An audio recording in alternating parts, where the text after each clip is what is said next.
यौम शक का रोज़ा रखना ये मकरूह है। नबी अलैहिस्सलातु वस्सलाम से एक रिवायत है, हज़रत अबू हुरैरा रज़ियल्लाहु ताला अन्हु फरमाते हैं, सही बुखारी में है, ला यतक़द्दमन्ना अहदुकुम बिसौमि यौमिन औ यौमैन इल्ला इज़ा कान रजुलुन कान यसूमु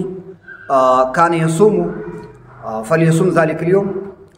हुज़ूर अलैहिस्सलातु वस्सलाम फरमाते हैं कि रमज़ान मुबारक से एक या दो दिन पहले रोज़ा रखना, ये आप तक़द्दुम न करें, इसमें आगे न बढ़ो, यानी रोज़ा न रखो रमज़ान से एक दो दिन पहले।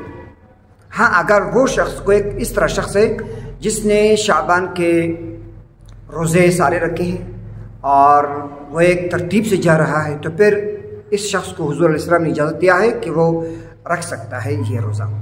तो यौम शक को आपने नहीं रखना है। और एक हदीस में है कि रमज़ान शाबान के महीने के आखिर में आपने रोज़े नहीं रखना है, आपने तैयारी करना है। और हुज़ूर अलैहिस्सलातु वस्सलाम से जो अहादीस मरवी है इस सिलसिले में कि हुज़ूर अलैहिस्सलाम ख़ुद इस माह शाबान में जितने कसरत से रोज़े रखते थे, किसी एक और महीने में सिवाय रमज़ान के रोज़े नहीं रखते थे।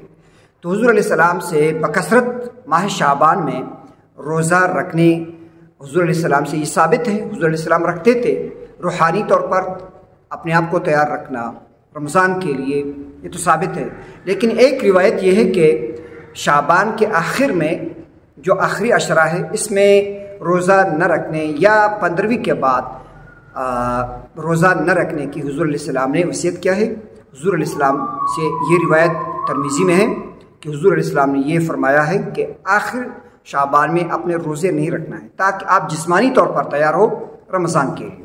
बहरहाल ये बात आप जहन में रखिए कि यौम शक का जो रोज़ा है 28वीं या 29वां रोज़ा है शाबान की दिन है, इस दिन आपने रोज़ा नहीं रखना है ताकि क्लियर हो और एक प्रोटोकॉल के तौर पर भी कि रमज़ान आ रहा है, सब एक साथ सारे मुसलमान रोज़े रखें।